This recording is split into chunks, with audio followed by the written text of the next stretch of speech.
I stared at Delia's newborn cradled in her arms, an overwhelming sense of disbelief washing over me. My eyes darted between the tiny bundle and the man standing beside her. Greg, my husband of 7 years. "What's going on?" I choked out, unable to process the sight before me. Delia, my supposed best friend since college, looked up at me with an expression I didn't recognize. "Leela, I should have told you sooner," she began, her voice laced with guilt. "Greg and I, we're together. This is our child." The words hit me like a ton of bricks, stealing my breath away. My mind raced back to our carefree days at university, when Delia and I were inseparable. We'd shared every secret, every triumph and heartbreak. How could she betray me like this? Greg shifted uncomfortably, refusing to meet my gaze. "Lila, I'm sorry. It just happened." "It just happened," I echoed, fury rapidly replacing the initial shock. "You've been sleeping with my best friend behind my back, and that's all you have to say?" Delia flinched, clutching the baby closer. "We never meant to hurt you, Lila. Things just got complicated." Complicated didn't begin to cover it. My marriage, my friendships, my entire world, all crumbling before my eyes. I thought back to the past year, Greg's frequent business trips and late nights at the office. The signs were there, but I'd been too blind to see them. "How long has this been going on?" I demanded, my voice trembling with rage. Greg sighed heavily. "About a year. A year. 12 months of lies and deception right under my nose. I felt sick to my stomach. Delia reached out to me, her eyes pleading. "Lila, please try to understand." "Understand?" I cut her off, recoiling from her touch. "How can I possibly understand this? You've betrayed me in the worst way imaginable." Greg stepped forward, his expression a mix of guilt and defiance. "It's not that simple, Lila. Delia and I, we love each other." His words felt like a slap in the face. "Love? You don't know the meaning of the word." I spun on my heel, unable to bear the sight of them any longer. "Don't worry, you won't have to explain yourselves. I'm done." As I stormed out of the hospital room, the weight of their betrayal threatened to crush me. But beneath the pain and anger, a newfound resolve took root. They would pay for this. I would make sure of it. The drive home passed in a blur, a torrent of emotions raging within me. Delia's betrayal stung deeper than I could have imagined, her selfish actions shattering the bond we once shared. But it was Greg's deceit that cut me to the core. The man I'd vowed to spend my life with had obliterated that promise without a second thought. As I pulled into the driveway, I steeled myself, forcing a mask of calm over my features. Greg couldn't know the depths of my knowledge, not yet. I needed to play along, to gather the evidence that would bring their twisted game crashing down. The front door swung open, and there he stood, a bemused expression on his face. "Everything okay? You look shaken up." I mustered a tight smile, willing my voice steady. "Yeah, just a long day at the hospital visiting Delia." The lies slipped off my tongue with surprising ease. "You know how exhausting she can be." Greg chuckled, seemingly oblivious to the maelstrom raging within me. "That's our Delia, always one for drama." He pulled me into an embrace, and I fought the urge to recoil from his touch. Over the next few days, I watched him like a hawk, scrutinizing his every move for signs of his deception. The little things I'd once overlooked now glared at me. The lingering scent of an unfamiliar perfume, the furtive glances at his phone, the late nights working.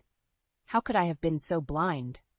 Determined to unravel the truth, I made a call to an old friend, a private investigator I'd known since college. Within hours, he had Greg's movements under surveillance, tracking his comings and goings with meticulous detail. The evidence trickled in slowly at first, receipts for expensive dinners, hotel charges on our joint credit card. But then the floodgates opened and a clearer picture emerged. Delia had been siphoning money from our accounts for months, funneling it into a hidden slush fund. Plane tickets, jewelry, even a down payment on a cozy little bungalow, all purchased with our hard-earned savings, all part of their twisted plan. With each new revelation, my fury burned hotter, an inferno of rage threatening to consume me. But I kept my cool, maintaining the facade of marital bliss while secretly plotting my revenge. Then, one fateful day, the final piece of the puzzle fell into place. A copy of a prenatal agreement between Greg and Delia, outlining their intentions to raise the child together, at my expense. I clutched the damning document, my hands trembling. They'd played me for a fool, using my love and trust as weapons against me. But no more. It was time to strike back, to expose their web of lies and make them face the consequences of their actions. As I looked up, my gaze fell on Greg, laughing and chatting with friends like nothing was amiss. A cruel smile tugged at my lips. Oh, how the tables were about to turn.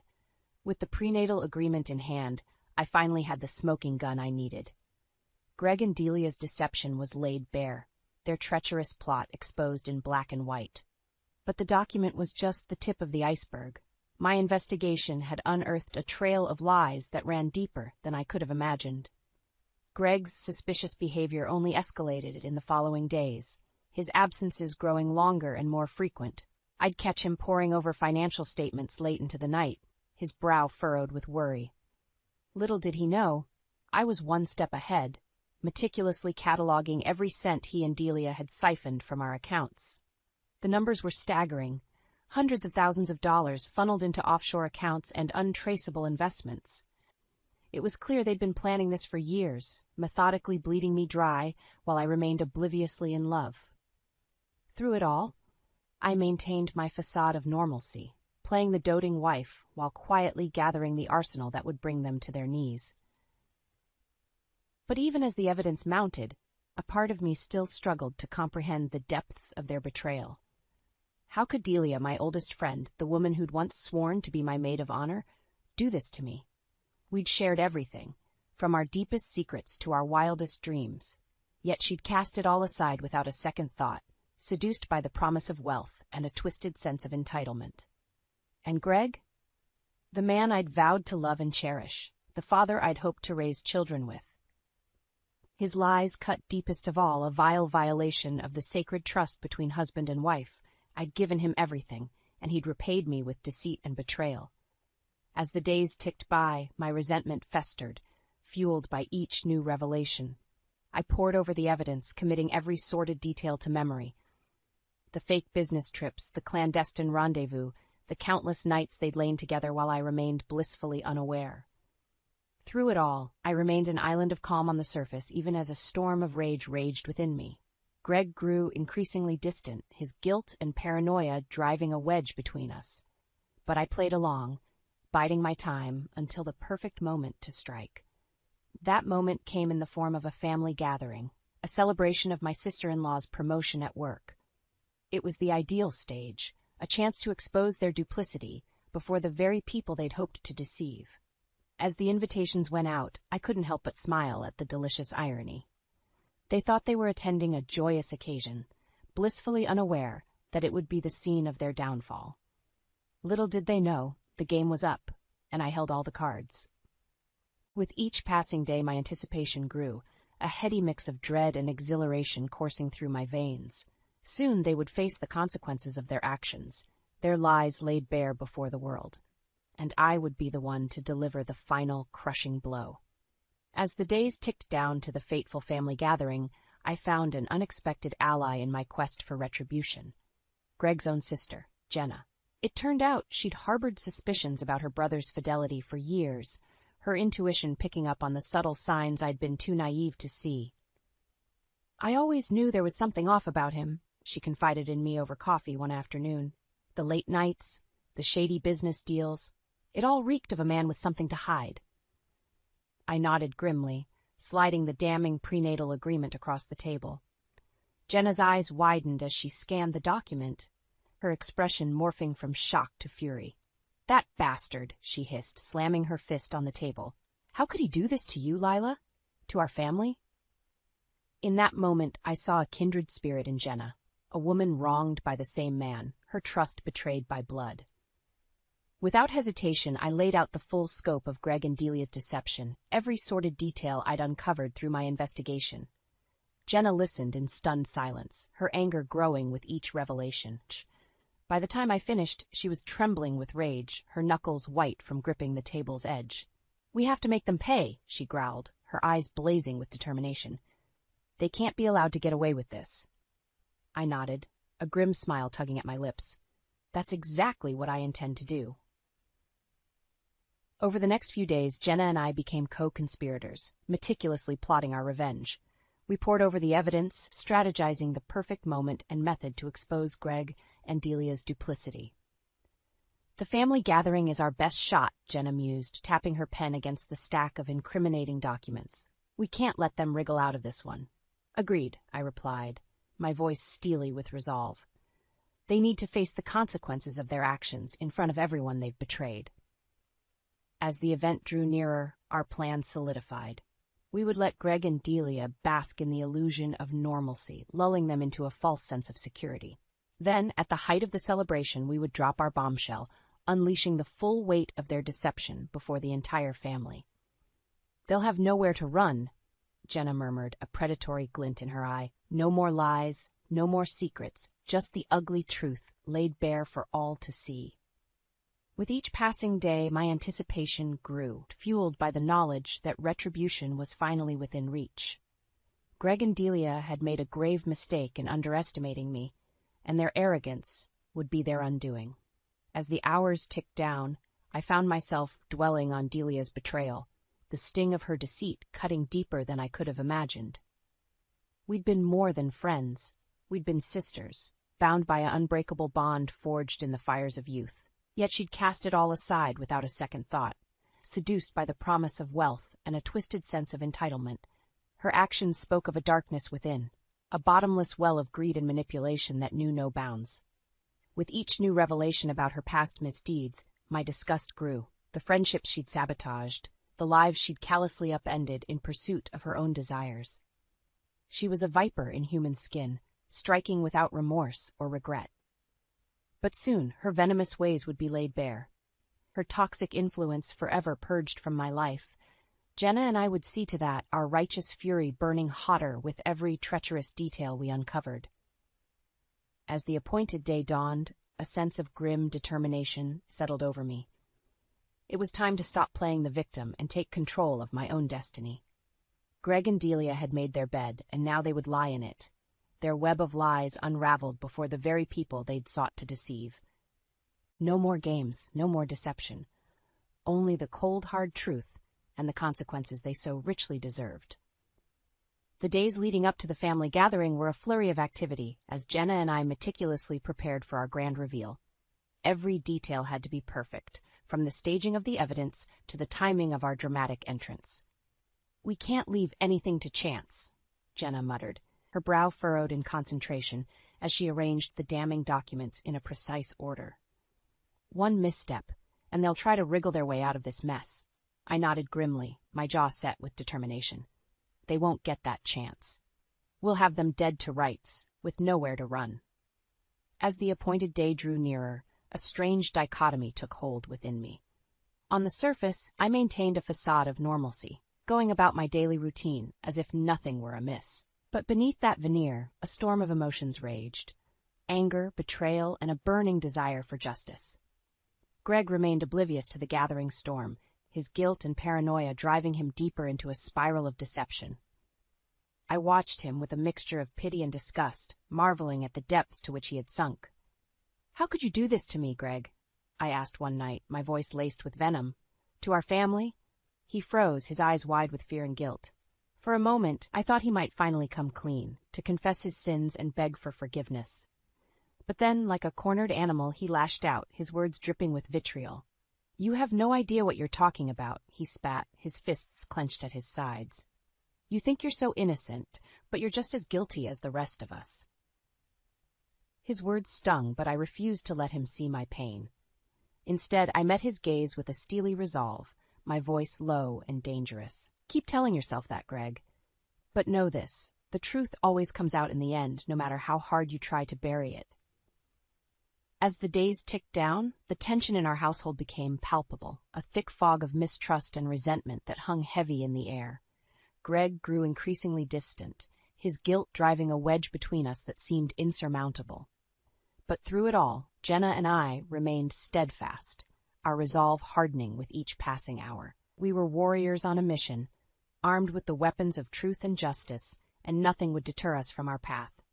Finally, the day of reckoning arrived, and we put the final touches on our plan. The stage was set, the evidence meticulously arranged, and the guest list carefully curated to ensure maximum impact. As the guests began to arrive, I couldn't help but feel a twisted sense of excitement mingled with trepidation. This was it, the moment we'd been building towards, the culmination of weeks of planning and preparation. Greg and Delia arrived fashionably late, as always, their smug expressions a clear indication that they had no idea what was in store for them. As they mingled with the crowd, exchanging pleasantries and basking in the illusion of normalcy, I caught Jenna's eye from across the room. She gave me a subtle nod, her expression grim and determined. It was time. Taking a deep breath, I stepped forward, the weight of the evidence heavy in my hands. All eyes turned towards me, a hush falling over the room as I cleared my throat. "Ladies and gentlemen, thank you all for coming," I began, my voice steady and unwavering. "But I'm afraid this isn't the celebration you were led to believe." Greg's brow furrowed in confusion, but before he could speak, I pressed on. "No, this is something far more important, a reckoning, if you will. This is a chance to shed light on the lies and deception that have been festering in our midst for far too long." Jenna stepped forward, her expression steely as she brandished the stack of documents. "Greg and Delia, you have been caught red-handed," she announced, her voice ringing out in the stunned silence. "Your betrayal, your greed, your utter disregard for the people who loved you. It all ends here today." As the truth began to unfold, a collective gasp rippled through the crowd. Heads turned, eyes widened in shock and disbelief. But I pressed on, unflinching, laying bare every sordid detail of their duplicity. The stolen money, the secret rendezvous, the twisted prenatal agreement. Nothing was left uncovered, no stone unturned in our pursuit of justice. With each new revelation, Greg and Delia's faces drained of color, their smug expressions replaced by ones of abject horror. And when it was over, when the last damning piece of evidence had been presented, a deafening silence hung in the air. All eyes turned towards the disgraced couple, their guilt laid bare for all to see. In that moment, I felt a sense of vindication wash over me, a righteous fury that burned brighter than any flame. They had made their choices, and now they would face the consequences, the scorn and condemnation of the very people they had sought to deceive. As Greg opened his mouth to speak, to offer some feeble excuse or desperate plea for forgiveness, I held up my hand, silencing him with a single defiant gesture. "Save your breath," I said, my voice laced with icy contempt. "The time for lies is over. You've dug your graves, and now you'll lie in them." With that, I turned on my heel and walked away, leaving them to face the music they had so richly earned. The game was over, the battle won, and justice, at long last, had been served. The moment the truth spilled forth, a hush descended over the room, the weight of Greg and Delia's betrayal hanging heavy in the air. Stunned faces turned towards the disgraced couple, eyes wide with shock and disbelief. Greg was the first to break the silence, his voice trembling with a mixture of rage and desperation. "Leila, you can't be serious. This is all just a big misunderstanding." I fixed him with a withering glare, my voice dripping with contempt. "Save it, Greg. The evidence speaks for itself. Your lies, your deceit, your utter disregard for me and our family. It's all right here, laid bare for everyone to see."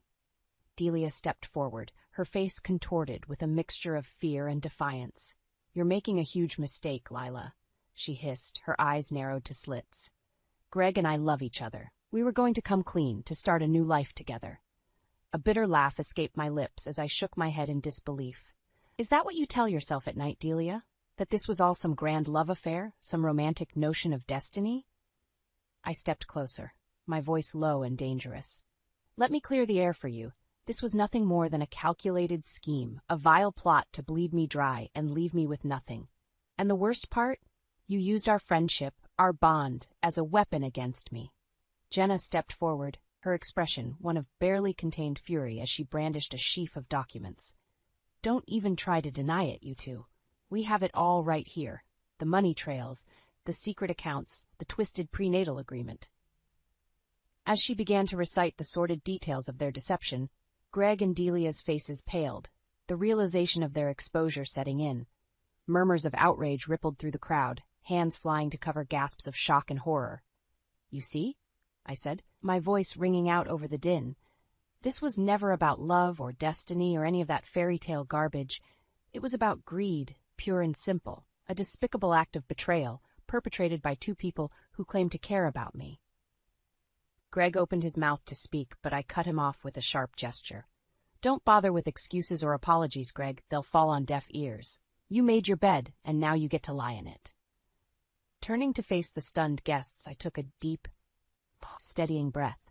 I know this is a lot to take in, believe me, but the truth had to come out, no matter how ugly or painful it might be. Greg and Delia have been living a lie, spinning a web of deception that ensnared us all. But no more, Jenna chimed in, her voice resolute. Their games end here, their lies exposed for all to see.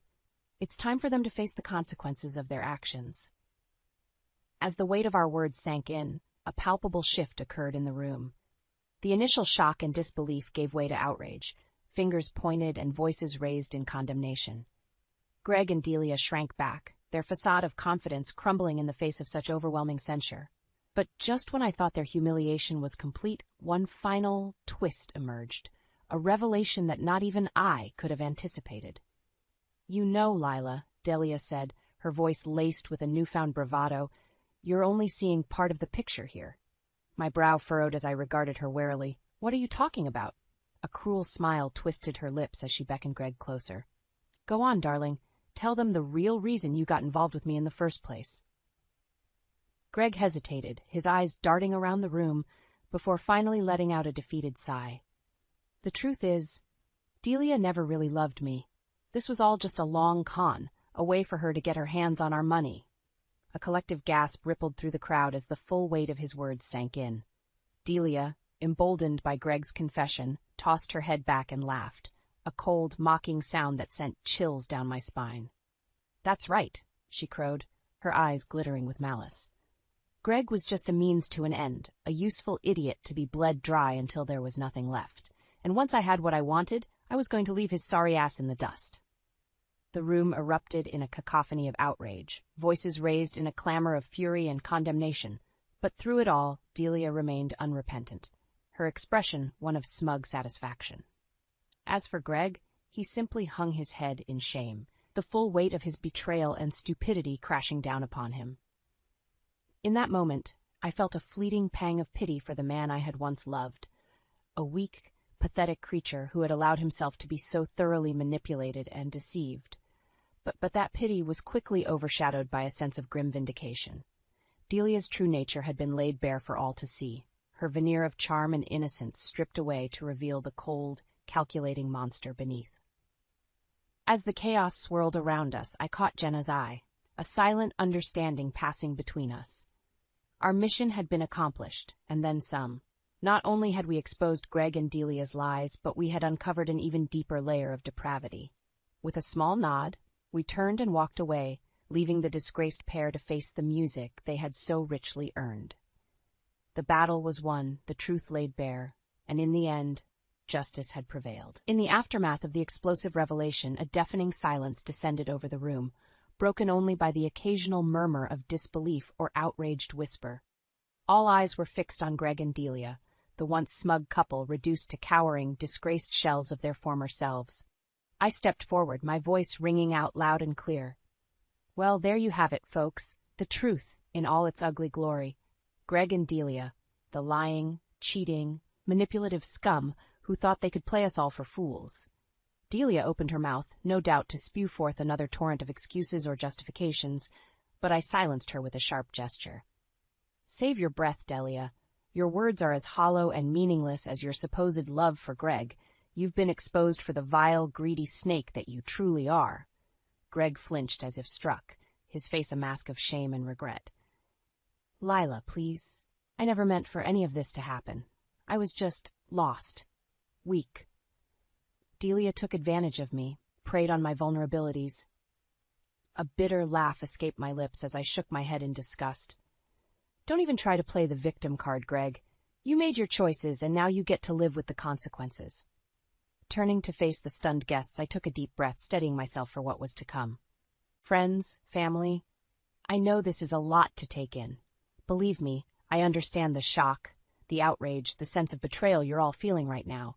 But this is the reality we face. Two people we trusted, two people we loved, have revealed themselves to be nothing more than manipulative, selfish liars. A murmur of agreement rippled through the crowd, punctuated by nods and muttered curses directed at the disgraced pair.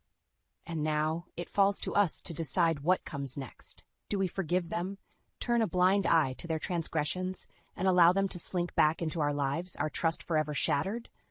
Or do we stand tall, united in our resolve to see justice done? I paused, letting the weight of my words sink in before continuing. As for me, the choice is clear. Greg, you are no longer my husband, not in any way that matters. Our marriage, our vows, our entire life together, it was all built on a foundation of lies and deception, and I will not abide by that any longer. Greg opened his mouth to protest, but I silenced him with a withering glare. No, Greg, you don't get to speak, not anymore. Your words have lost all meaning, all power over me. From this day forward, I am severing all ties with you, legal, financial, emotional. You are dead to me, a ghost from a past I'm ready to leave behind. Turning to Delia, I felt a fresh wave of fury wash over me, my voice trembling with barely contained rage.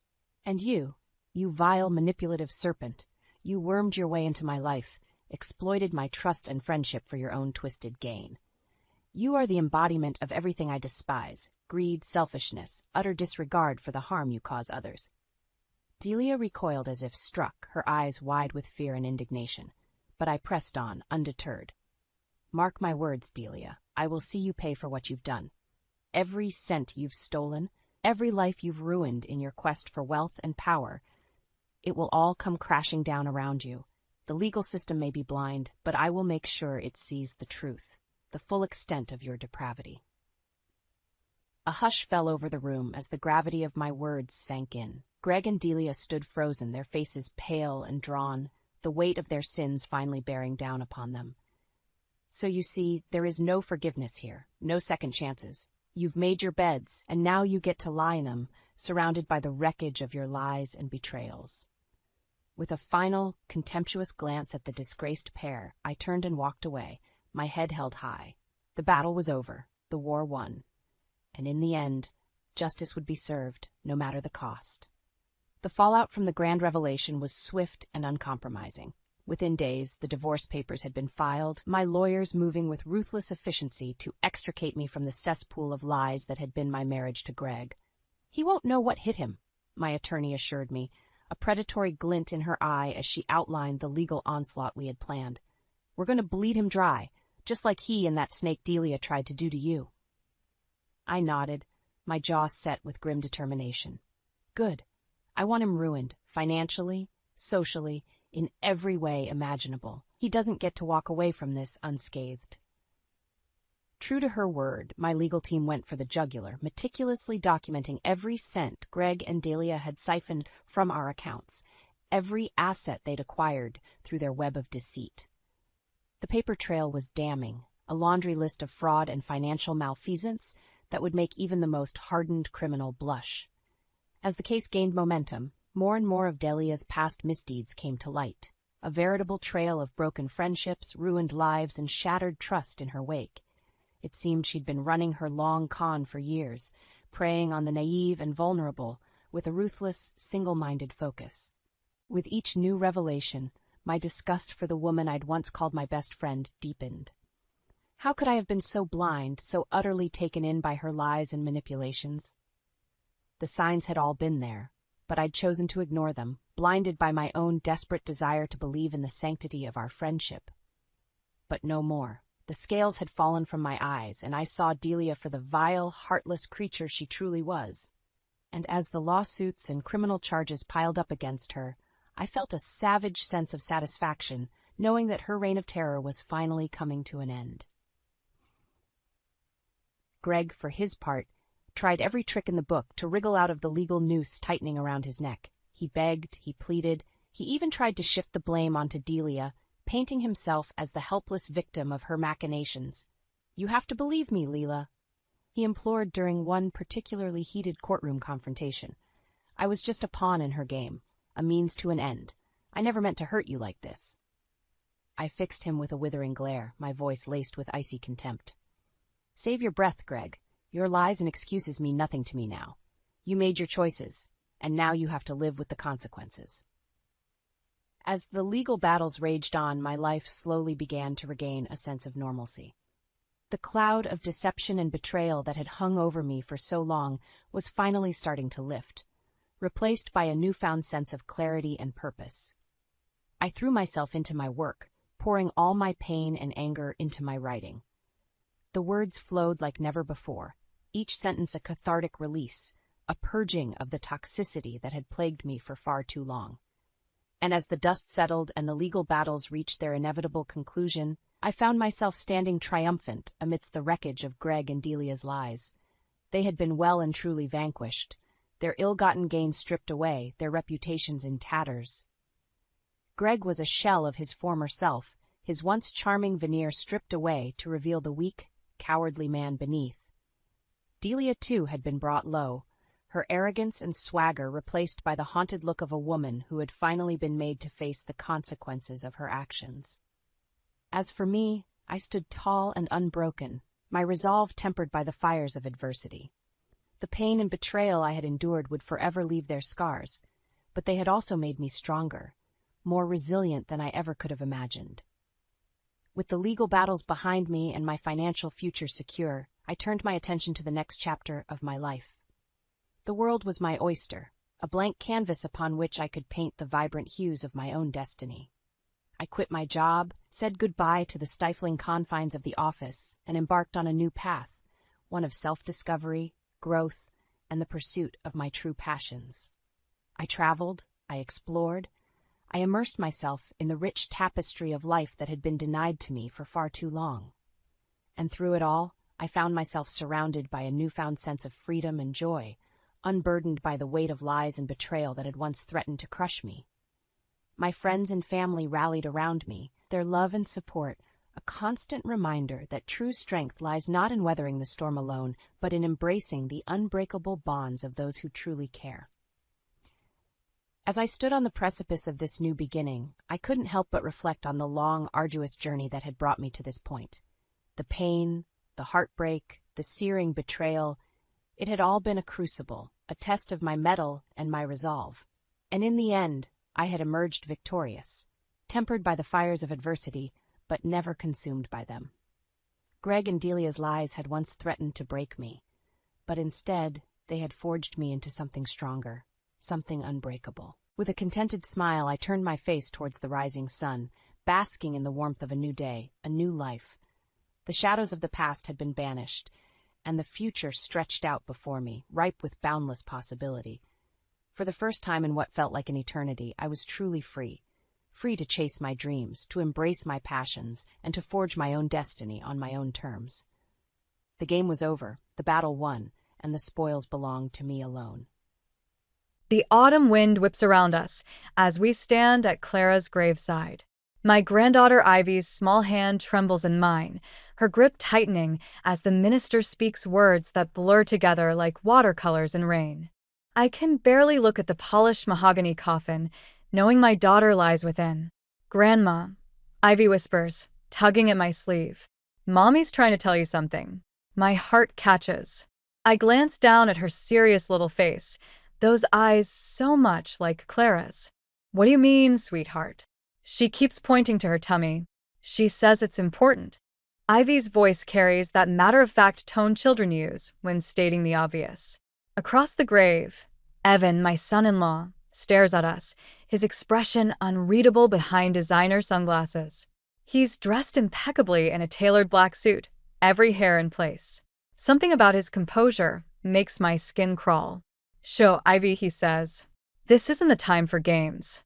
I pull Ivy closer, shielding her from his sharp tone. "She's 5, Evan. Let her grieve how she needs to." The service continues, but Ivy's words echo in my mind. Clara had been in perfect health before her sudden collapse. The doctors called it heart failure, but something about that never sat right with me. After the final prayers, mourners drift away like fallen leaves. Renee, Clara's best friend, approaches me with red-rimmed eyes. "Lydia, She glances at Evan, who's speaking with the minister. "Can we talk later?" Before I can respond, Evan appears at her elbow. "Renee, thanks for coming. I'm sure you understand we need family time now." The way Renee flinches at his touch doesn't escape my notice. She hurries away, leaving me with more questions than answers. Mother, Evan says, his voice honey smooth. I've arranged for Ivy to stay with my parents tonight. Give you some time to rest. No. Ivy's cry startles us both. She wraps her arms around my legs. I want to stay with Grandma. I meet Evan's gaze. She can stay with me. It's no trouble. His jaw tightens for a fraction of a second before he forces a smile. If you're sure, I'll have her things sent over. That evening, as I tuck Ivy into Clara's old bed, she grabs my hand. Grandma, Mommy's still trying to tell you about her tummy. She says you need to look. Look at what, sweetheart? At her. Before they put her in the ground forever. Ivy's eyes fill with tears. She says it's the only way you'll know. A chill runs through me. Know what? That Daddy's a bad man. I sit heavily on the edge of the bed, my mind racing. Clara's body is at Marshall's funeral home, waiting for tomorrow's burial. I've known Thomas Marshall for 30 years. He owes me a favor from when his daughter needed help with college applications. Try to sleep, love, I whisper, kissing Ivy's forehead. Everything will be all right. But as I close her door, I'm already reaching for my phone. Thomas answers on the second ring. Lydia? I was just thinking about you. Thomas. I need to see her. One last time. A pause. The viewing's over, Lydia. We're prepping for tomorrow's. Please. My voice cracks. I'm calling in that favor. Another pause, longer this time. Come now. Use the back door. I grab my keys, my heart pounding. Clara always said Ivy had a gift for seeing things others couldn't. If my granddaughter is right, if there's something about Clara's death we've all missed, I need to know. And God help Evan if he's involved. The bruise on Clara's stomach haunts me as I stand in her bedroom the next morning. It wasn't natural, a strange pattern of dark purple spots, like a constellation of stars. Thomas had gone pale when he saw it, mumbling something about calling the medical examiner. Ivy sleeps down the hall while I search Clara's room, my fingers trailing over her belongings. Everything looks perfect, untouched, too perfect. Evan must have been here already. The bottom dresser drawer sticks slightly when I pull it. Something catches my eye, a slight gap in the wood at the back. I reach in, feeling around until my fingers brush against leather. A small journal, wedged into a hidden space. My hands shake as I open it. Clara's familiar handwriting fills the pages, but these aren't the words of the daughter I thought I knew. April 15th, he threw my phone against the wall today. Said I was texting too much with Mom. Always running to Mommy, he said. I should have seen this coming. The way he isolated me from friends, controlled the money. God, I was so stupid. The floor seems to tilt beneath me. I sink onto Clara's bed, continuing to read. June 3rd. The bruises are getting harder to hide. Evan knows exactly where to hit, so no one will see. He's so careful about his image. Everyone thinks he's perfect, successful businessman, devoted husband and father. If they only knew. A soft knock at the door makes me jump. Mrs. Hawthorne. It's Marie, Evan's housekeeper. I quickly tuck the journal into my sweater. Yes. She peers in, wringing her hands. Mr. Mercer called. He's coming to collect Miss Ivy in an hour. Thank you, Marie. I notice her hesitation. Is there something else? She glances over her shoulder, lowering her voice. The night before, Miss Clara, before it happened, I heard them fighting. She said something about proof, about going public.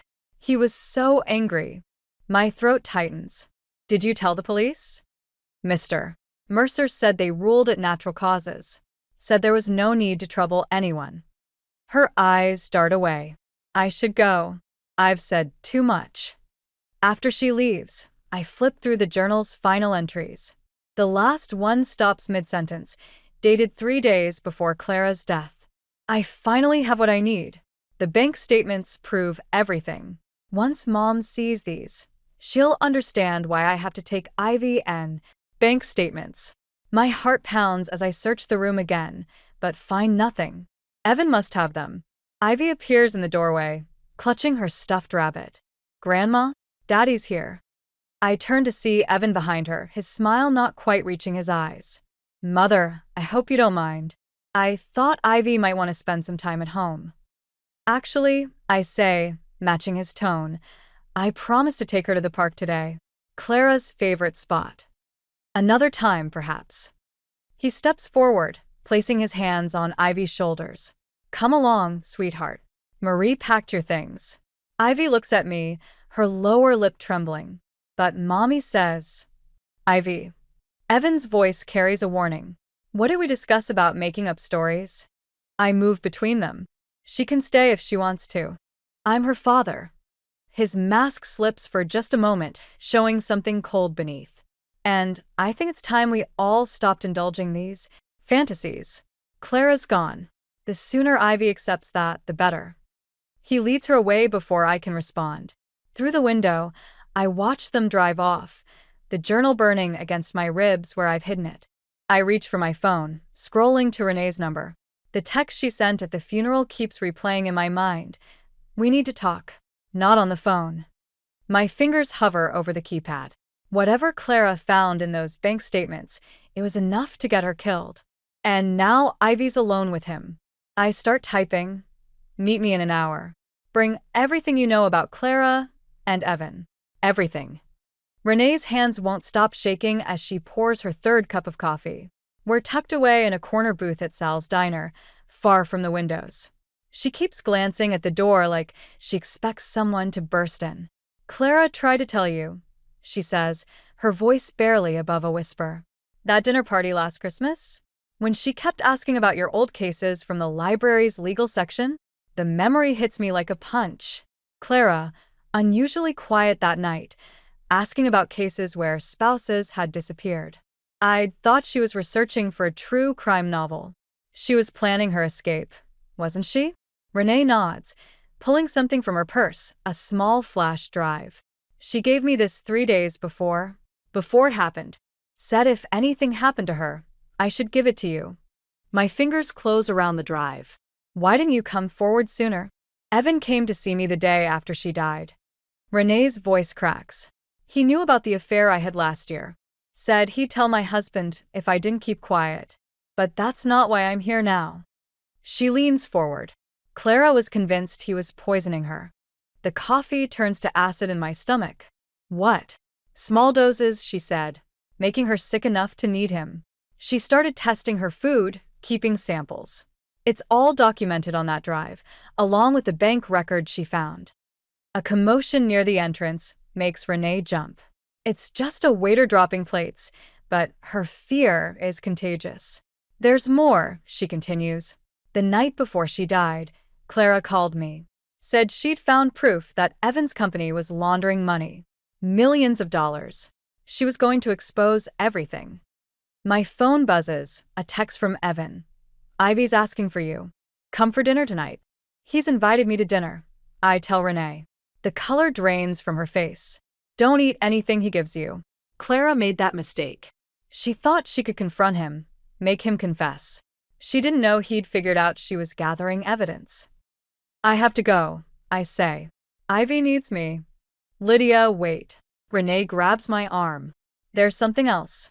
The night Clara died, she called me again.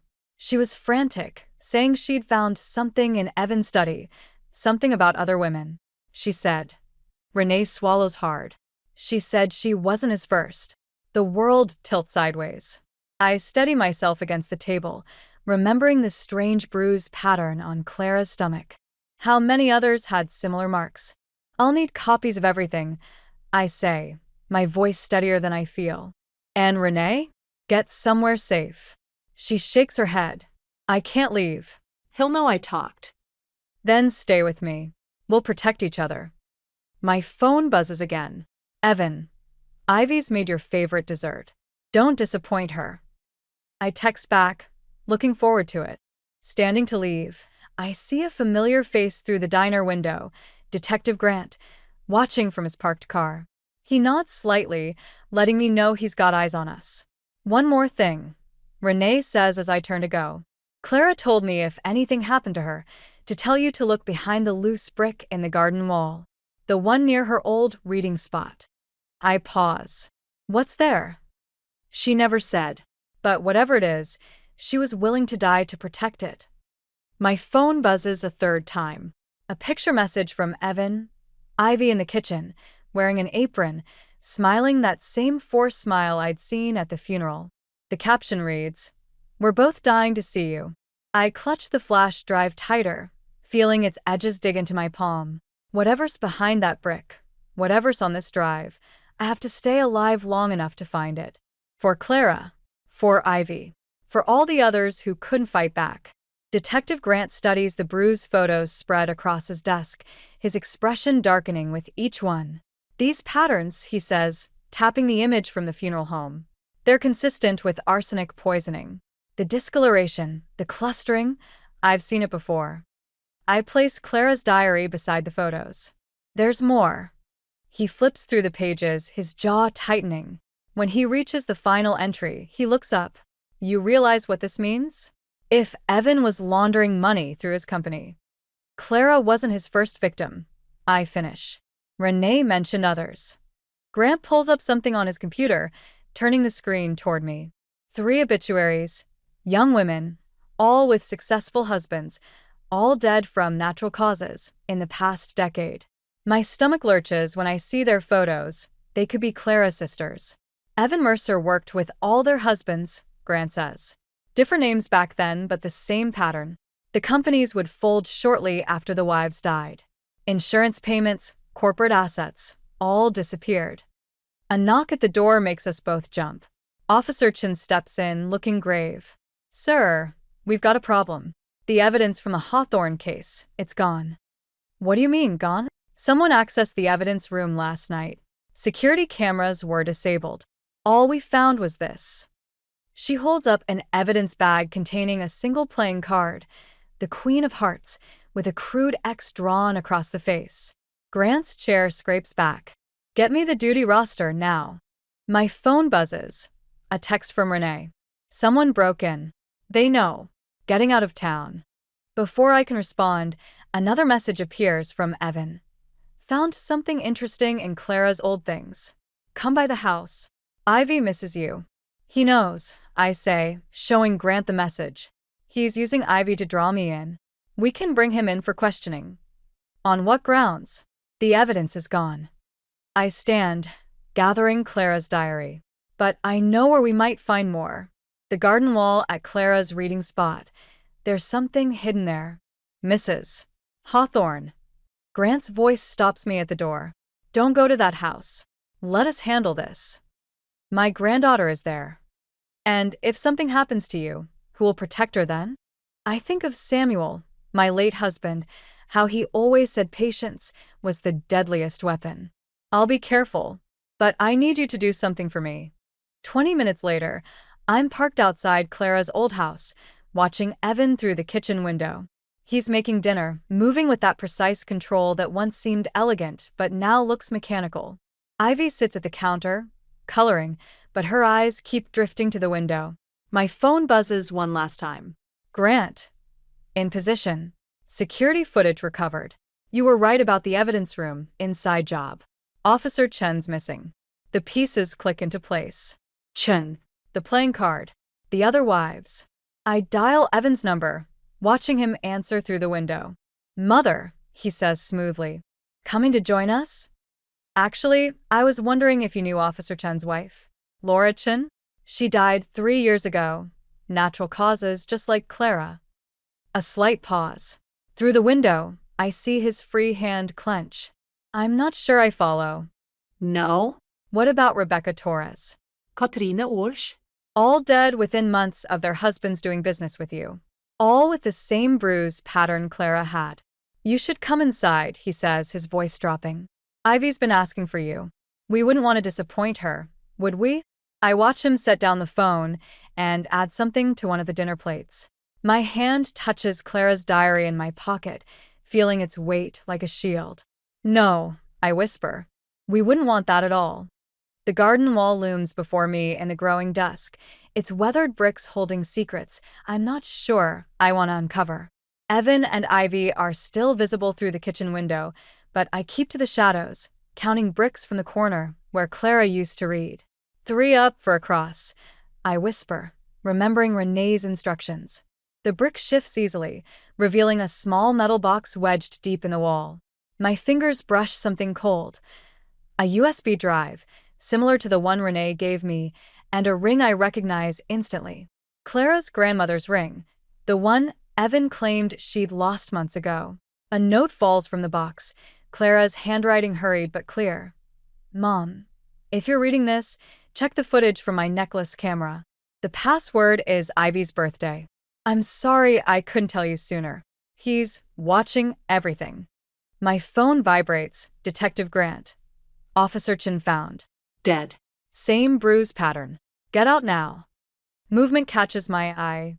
Through the window, I see Evan leading Ivy upstairs, his hand gripping her shoulder too tightly.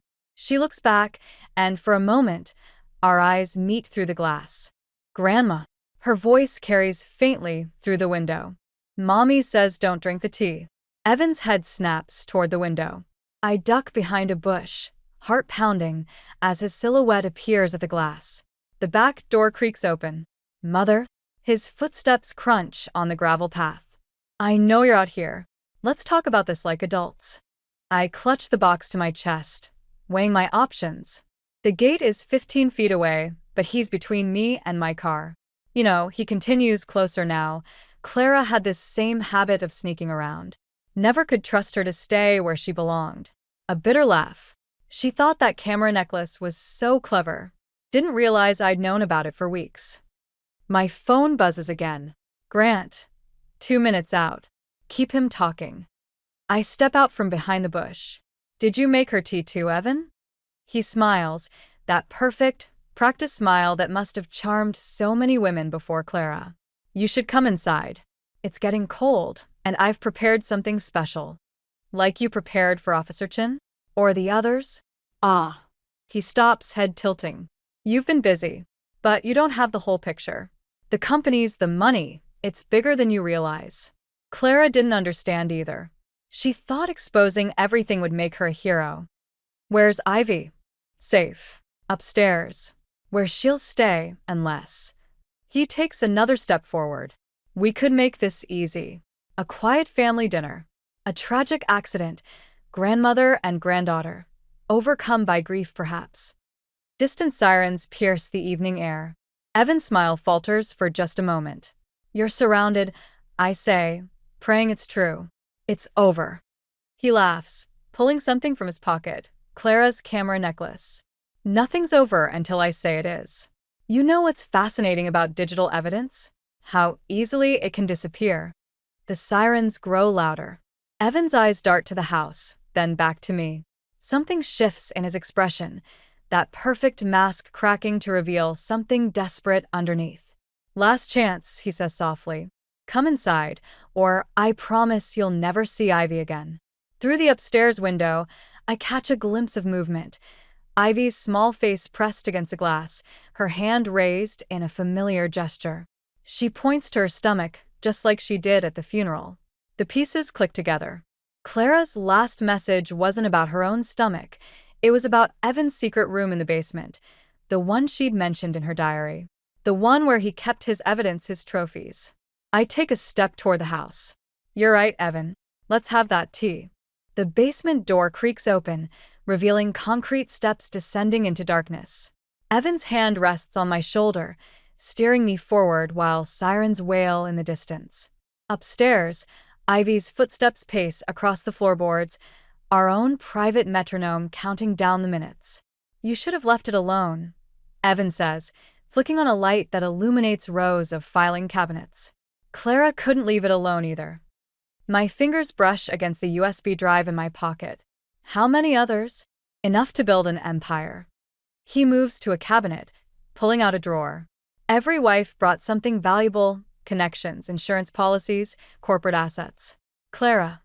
He smiles that perfect smile. Clara brought you. Me? A retired librarian with a reputation for solving cold cases. The perfect person to expose everything, if anyone would believe you. He removes a folder, spreading photos across a metal desk. Who would trust the grieving mother-in-law? The photos show women, dozens of them, each one bearing that same strange bruise pattern. each one smiling beside Evan in different guises, different hair, different names, but always that same practice charm. Officer Chen was getting close, he continues. Like Clara, she thought she could save everyone. Such a waste. Footsteps thunder overhead. Police entering the house. Evan's expression doesn't change as he pulls out a gun. Sit, he says, gesturing to a chair. We're going to wait for Detective Grant. He'll want to see this. See what? Your suicide note, of course. How the guilt of falsely accusing your son-in-law drove you to desperate measures. He slides a paper across the desk. You'll be found with evidence proving you tampered with Clara's medication, driven mad by grief. Heavy footsteps approach the basement door. Evan positions himself behind me, gun pressed to my ribs. One word, he whispers, and Ivy has an accident before anyone reaches her. The door opens. Detective Grant appears, weapon drawn. Mrs. Hawthorne. We're down here, Evan calls, his voice trembling with fake concern. Something's wrong. She's talking about Clara, about hurting herself. I meet Grant's eyes as he descends, seeing the question there. One wrong move, and Ivy. My hand touches Clara's ring in my pocket, its edge sharp against my finger. Show him, Evan commands.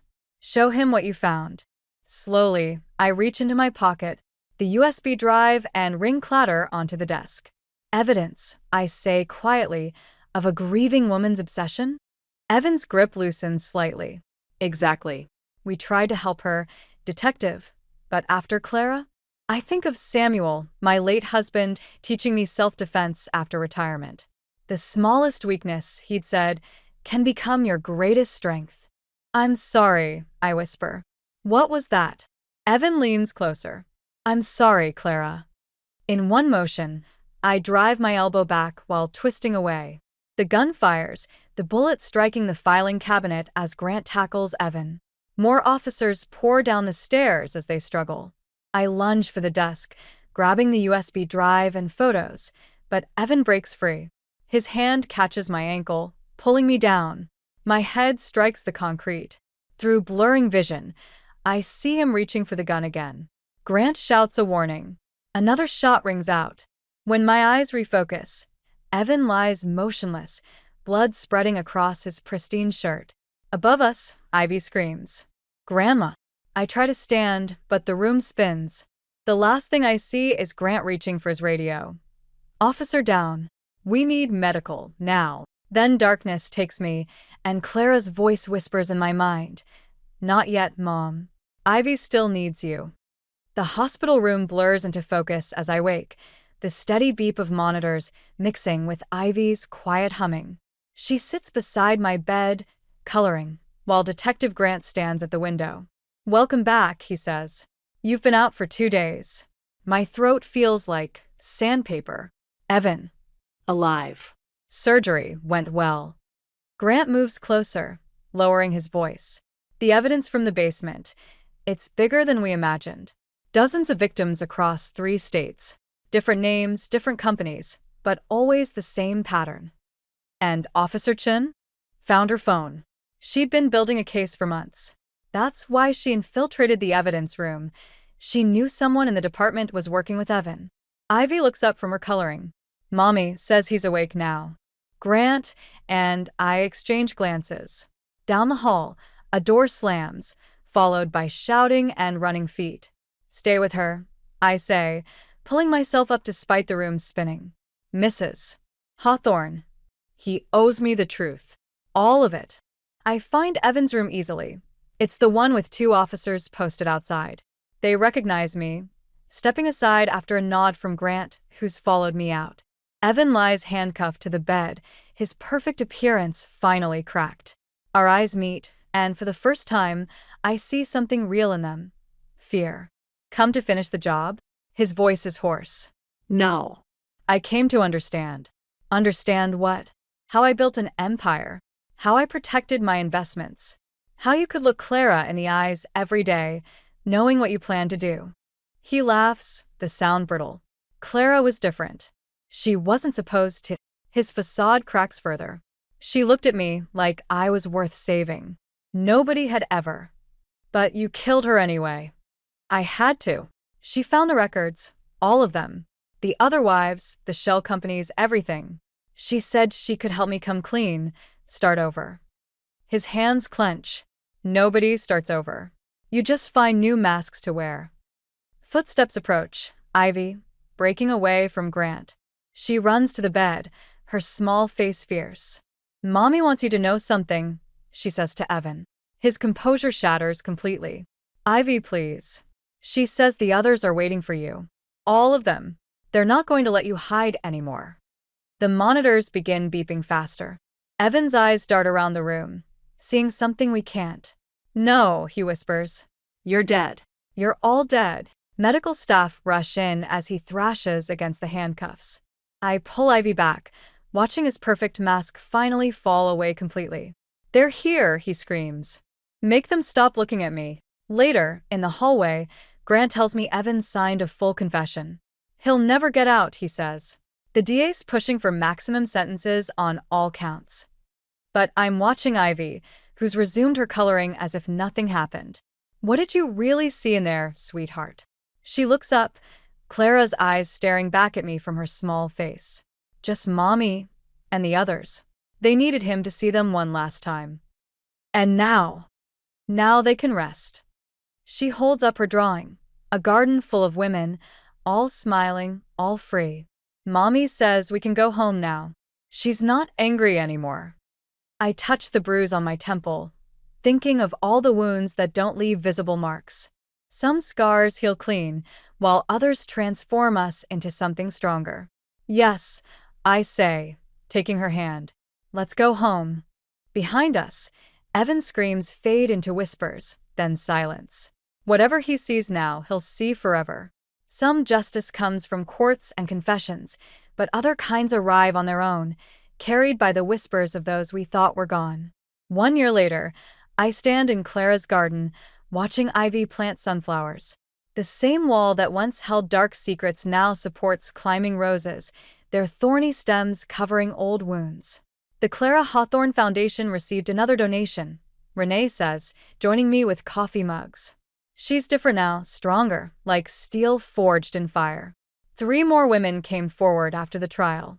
They're safe now. I nod, thinking of the foundation we built from Evan's seized assets. Clara would have liked that, using his money to save others. Ivy looks up from her planting, dirt smudged across her cheek. Mommy says the flowers will bloom extra bright this year. Detective Grant's car pulls into the driveway, and he approaches with a familiar manila envelope. The last of the paperwork, he says. Evan's appeal was denied. He'll never see daylight again. How is he? I ask, not sure why I care. Still claiming he sees them. All of them.